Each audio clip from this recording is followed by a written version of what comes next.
This is a fake one-sided rivalry. We got Angel Reese taking more shots at Caitlin Clark unnecessarily. You in Indiana having a great time partying. We see all the clips. Why can't you just do your thing? Why can't you just do your thing? Want to see the exact moment Angel Reese's marketing stunt backfired? Picture this. She drops her shoe campaign right in the middle of WNBA All-Star Weekend, plastered everywhere, thinking she's about to steal the spotlight in Indianapolis. The problem? Caitlin Clark gets injured, ticket prices plummet 48%, and suddenly Reese's whole campaign looks like she's trying to capitalize on an empty stage. The numbers don't lie. When Clark's out, nobody cares about the theatrics.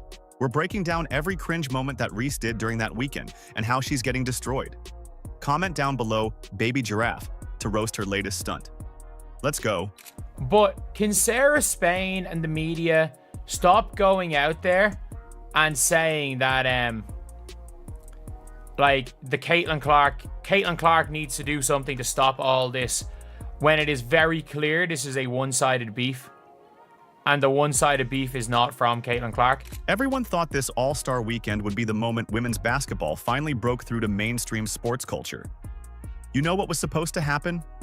Clark versus Reese in Indianapolis. Packed arenas, screaming, record viewership numbers that would make ESPN executives actually pay attention to women's sports. The whole thing was set up like a Hollywood script.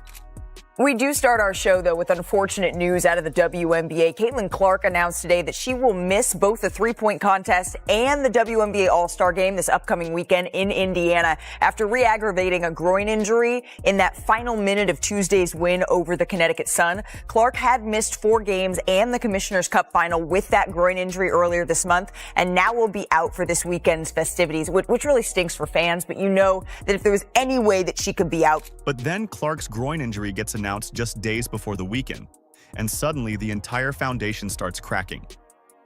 Fans had been planning this trip for months. They booked flights to Indianapolis specifically to watch Caitlin Clark play on her home turf. Hotels were sold out. Restaurants were preparing for crowds they hadn't seen since the NCAA tournament brought March Madness to town. The marketing campaigns were already rolling full steam ahead. Corporate sponsors had dumped serious money into this weekend, banking on the Clark-Reese rivalry to deliver eyeballs and engagement. Nike had special editions ready. ESPN was promoting this as must-see television. Social media was buzzing with countdown posts and predictions about who would dominate. It's a story we have been following throughout the past 2 days, surrounds a superstar herself, Caitlin Clark, the WNBA star, the Indiana Fever star, Caitlin Clark. She's going to miss all the action on the court. Clark's home state advantage was supposed to be the perfect backdrop for her. Indiana fans were ready to pack Gainbridge Fieldhouse and show the rest of the league what real basketball passion looks like. The storyline wrote itself. Hometown hero takes center stage at the biggest WNBA event of the year. Then, the domino effect started taking shape as news of Clark's injury spread across social media. Suddenly, all those carefully crafted marketing plans looked shaky. The main storyline everyone was invested in just vanished overnight. You could practically hear the air coming out of the balloon. Caitlin Clark gets hurt, and guess what? Your demand vanishes because people ain't going to pay up to see these athletes that are ungrateful that their sport's growing. People aren't paying up for that. And we are here, right here. The tickets for this game, for this All-Star game, they've dropped by 50%. This wasn't just any injury happening to just any player. Clark had single-handedly brought new eyes to the league. She turned casual sports fans into WNBA followers. She made people who never cared about women's basketball tune in just to see what the hype was about. Her absence meant losing the player who actually moved the needle. The weekend that was supposed to crown women's basketball instead became a case study in how fragile the WNBA's momentum really is. All that excitement, all that buildup, all those corporate dollars betting on record-breaking success. It all hinged on one player being healthy enough to show up. When she couldn't, you could see just how much the league's recent growth depended on Clark's star power. But when it comes to the vendors in the arena, the shops in the arena, they're not going to have the same amount of people patronize their business as they would if Caitlin Clark was there. The surrounding restaurants, the surrounding areas, the surrounding attractions, they're not going to have the same number of people patronize their business as they would if Caitlin Clark was healthy. The carefully planned celebration of women's basketball turned into a reminder of how much work the league still has ahead of it. But while Clark was dealing with a legitimate injury and disappointing fans who genuinely wanted to see her play, someone else saw an opportunity to make the weekend all about them. Reebok, Angel Reese are taking shots at Caitlin Clark, using her as promo. Angel Reese, let's be clear here. Let's just be all the way clear here. Angel Reese is a solid basketball player. Angel Reese 100% has benefited from attaching herself to Caitlin Clark at every single turn. Her podcast, the first 3 episodes, all the clips promoting was bringing up Caitlin Clark. It was bringing up Caitlin Clark in all of the promo. People wanted to know what she was going to say. She used Caitlin Clark as promo. Picture launching your biggest marketing campaign in your rival's hometown while she's injured and can't even show up to defend her turf. That's exactly what Angel Reese did with her I'm in Your City campaign during All-Star Weekend in Indianapolis. She rolled out her Reebok signature shoe launch with billboards, social media pushes, and messaging that screamed territorial takeover right in Caitlin Clark's backyard. Angel Reese, I'm in your city. Walk in your trap, take over your trap. Post it on Instagram. There's about 15 fans there and Reebok put up a board. You would expect Reebok to put up a board. Let's never forget that when let's never forget the gigantic Caitlin Clark Nike billboard in Chicago. Let's never forget that. So if Reebok didn't put up a board for Angel Reese, the timing couldn't have been worse or more calculated depending on how you look at it. Reese's team crafted this entire campaign around being in Indianapolis, knowing full well this was Clark's home turf. The shoe launch wasn't just about introducing a product, it was about making a statement in enemy territory. Is you continue to take shots at her, and then when them shots get fired back, nobody likes it. We don't have no videos of Caitlin Clark really taking shots at Angel Reese. Look at what Angel Reese and Reebok are doing for views. Walk in your trap, take over your trap. This is promo they're doing in Indianapolis, where Caitlin Clark plays. That is a clear shot. It's a clear shot. Like I said, this is a fake rivalry. I think you've won 1 game versus Caitlin Clark. You've never won in Indiana at all. It's just like you continue to attach yourself to her at every turn and use her as promo. Let's be real about what happened here. Reese plastered, walk in your trap, take over your trap, messaging all over social media, even using Bankroll Fresh's track, take over your trap, on her Instagram story. You know what that sounds like when your main competition is sitting out with an injury? It sounds like you're trying to claim victory in a fight where your opponent can't even show up. Fan reactions on social media told the whole story. People were calling it opportunistic and classless given the circumstances. Some fans applauded the marketing move, but way more questioned why Reese felt the need to go this hard when Clark was dealing with a legitimate injury. The comments ranged from playful jabs to straight-up criticism about the timing. Caitlin Clark has never said a negative word about Angel Reese. Caitlin Clark has never said a negative word, or like, to be honest, when it comes to Caitlin Clark, like, she did show it by her actions. Showed it by her actions. She didn't need to say, I'm taking over Chicago. She did, however, go and put up 31 and 12, set a career high with 12 assists, be the only player in the history of the WNBA ever to have 31 and 12 in a game. She did, in fact, do that and then try to hype up the Chicago crowd. So it's like, fair enough, you want to say, oh, Caitlin Clark did this, then show it with your actions. Go and win MVP. Go and win MVP. Don't just be like, this is my city. Don't just come in and be like, this is my city. You've never won a game. Has she won a game in Indiana? I don't think she's ever won a game in Indiana. I actually do not think she has won a pro game in Indiana. Here's where it gets interesting. Reese doubled down instead of adjusting her approach when Clark's absence became official. Other players in the league showed respect for Clark's situation and toned down any competitive messaging, not Reese. She kept pushing the campaign full steam ahead like nothing had changed. The contrast was obvious. While other All-Stars focused on celebrating the weekend and the league's growth, Reese was out there trying to make it all about her rivalry with someone who couldn't even defend herself on the court. One video analysis noted that Reese's team was absolutely great when it comes to marketing and designed the campaign to generate conversation, even if that conversation was negative.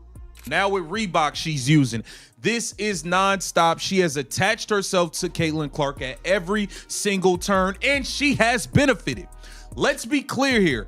Yes, she does receive backlash. She does receive negativity, but she has benefited greatly. She has made millions of dollars off of attaching herself to Caitlin Clark and using her to make her brand bigger. What was supposed to be a bold marketing move instead came across as trying to win a game where your opponent couldn't even suit up. You're talking about taking over someone's city while they're injured and can't play. That's not competition. That's opportunism dressed up as confidence. The whole campaign highlighted what one analyst called a completely one-sided rivalry. Reese was out there throwing punches at air while Clark was dealing with actual basketball problems. But the real proof of how badly this backfired was written in cold, hard numbers. This is absolutely a one-sided rivalry. And we've got to say it like it is. Like, we can't say Caitlin needs to do this, Caitlin needs to do that. Let's be real. The only reason this is still a rivalry is because the other side of the rivalry won't stop it. And by the way, it is extremely beneficial for Angel Reese to be in this rivalry. Want to know exactly how much Caitlin Clark is worth to the WNBA? Just look at what happened when she couldn't play. The ticket price collapse tells the whole story. From $121 to $64, a 48% drop that happened almost overnight when news of her injury broke. This wasn't just a small dip. This was the market screaming that without Clark, the product loses nearly half its value. TickPick data showed the All-Star game was supposed to be the most expensive in league history, with an average purchase price of $262 before Clark got hurt. That record-breaking demand disappeared faster than Angel Reese's credibility. The ticket prices. The demand fell off a cliff. And it's not just the on-court product that suffers without number 22, Caitlin Clark. The entire weekend's economic opportunities have felt the fallout. This was conveyed with a July 18th post from NBA Central that wrote, quote, "The get-in price for the WNBA All-Star Game in Indianapolis has dropped 48%. From $121 a ticket to $64 a ticket after the news broke that Caitlin Clark won't be playing." I mean, the tickets lost 50% of its value. These numbers are confirmed by TickPick's website, currently having the All-Star Game's get-in price at $64. And a July 16th article from Front Office Sports, which was posted before Clark announced she'd be sitting out, was $121. You know what this means for other marquee matchups? Clark's presence inflates demand across the board in ways the WNBA has never seen before. When she missed regular season games in late May due to a quad strain, resale prices for Fever road games dropped 47% for Washington and 71% for a Chicago game. That's not normal athlete impact. That's superstar economics. Corporate sponsors and TV networks had to scramble to adjust their expectations and coverage plans. Event packages through WNBA experiences had sold out in advance. The arena sold out within hours of seat releases. All that planning and investment suddenly looked shaky when the main attraction couldn't show up. From $121 all the way down to just $64 after news broke that Caitlin Clark won't be playing. These are people saying, I'm done. I don't want to watch. Caitlin Clark's not. I bought tickets solely to watch Caitlin Clark in the All-Star game. I made accommodations solely to get to Indiana to watch Caitlin Clark in the All-Star game. She's injured. I have no interest in that anymore. People are selling their tickets so much so they just want off of them. 121, okay. You want it for 100? Oh no, okay. I guess I gotta lower it to 80. Oh, you don't want to buy it for 80? Okay, I guess I'll lower it to 70. You don't want to buy it to 70? I guess I'll lower it to $64. The WNBA is paying attention to these trends. and they're seeing firsthand what Caitlin Clark is worth to this league. The ripple effect hit merchandise sales, concession revenue, and hotel bookings in Indianapolis. Local businesses were counting on Clark bringing thousands of fans to town. Restaurants prepared for crowds they hadn't seen since March Madness. Hotels booked up expecting a basketball tourism boom. Clark's absence didn't just hurt ticket sales, it damaged the entire economic ecosystem around the event. This exposes the league's dependence on one player, which is both a blessing and a curse. Having a transcendent star like Clark brings unprecedented attention and revenue. But when that star goes down, the whole foundation starts wobbling. No other current WNBA player moves the needle like this. Really unfortunate that Caitlin Clark missed it. The crowd would have been exploding. The crowd would have been exploding. The arena would have been exploding. Oh man, a big miss as far as the WNBA is concerned. Let's be real about what these numbers proved. Everyone suspected Clark wasn't just another star, but seeing a 48% ticket price drop made it official. She is the show right now. The WNBA built this entire All-Star weekend around her presence, and without her, fans literally valued the experience at half the price. The market doesn't lie. While the economics were crashing and proving Clark's irreplaceable value, the players decided this was the perfect time to make their own demands. Nothing says read the room like demanding more money while your biggest draw is injured and ticket prices are tanking. That's exactly what happened when WNBA players decided to wear "Pay Us What You Owe Us" shirts during All-Star Game warm-ups. The timing couldn't have been worse. The protest shirts showed up right when fan sentiment was at its lowest point of the weekend. Here you have an event that just lost nearly half its ticket value because Caitlin Clark couldn't play, and the players choose that exact moment to demand more compensation. You know what that looks like to fans who just watched their investment lose 48% of its worth overnight? I mean, you're going to mess around and a large, massive group of fans are going to be like, enough is enough. We've never had to see anything like it in sports, but you don't see these other leagues going around talking crazy about their fan bases all the time like this league does. It's continuous. They're running their mouth about the people that are paying money to see them. You don't have other jobs where people walk up. You're in a public job that's in front of the world. Players chose the exact moment when their product's value was being questioned to demand a bigger slice of the pie. The WNBA is in the middle of CBA negotiations, with players pushing for better travel conditions, higher salaries, expanded rosters, and more support for mothers. These are legitimate concerns that deserve attention. But the timing made it look like the players were completely tone-deaf to the economic reality playing out in real time. Let's be real about how this landed with fans. Social media exploded with criticism, pointing out the irony of demanding more pay when half the audience only showed up for one player who wasn't even there. Comments ranged from confusion to outright anger, with many fans feeling like the players were biting the hand that feeds them. The optics were terrible. A bunch of players and coaches over the last few days have complained without being fine-worthy about officiating. I just want to see about your thoughts on if officiating is an issue and how it can be improved, because clearly there seems to be problems or a disconnect between what players and coaches feel and what officials are actually calling.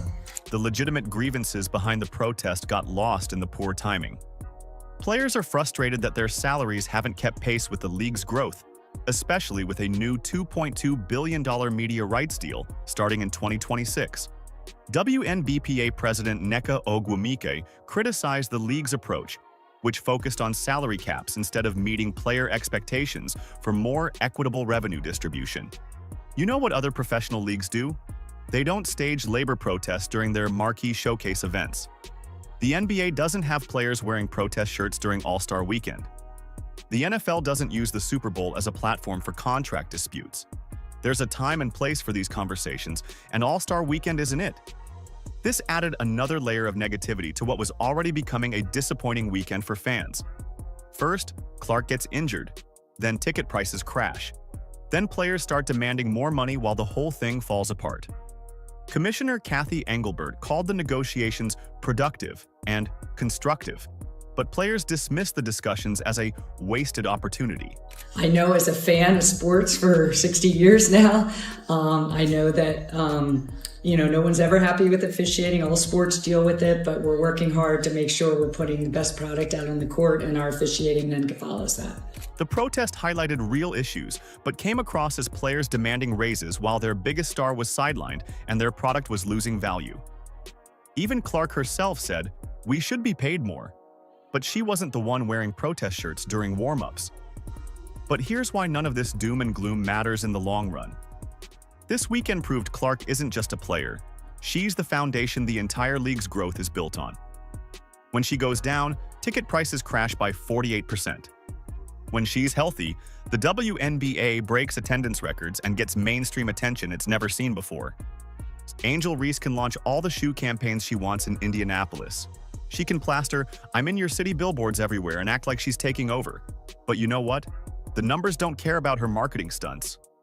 Without Clark there to actually compete against, Reese was basically shadowboxing in an empty gym while fans lost interest and stayed home. This setback will only make Clark's return more powerful and the Fever's championship run more compelling in 2025. Comment down below, "Baby Giraffe," to roast Reese's latest stunt. Like, subscribe, and turn on all notifications so you never miss out. Click the video on the screen, and we will see you in the next one.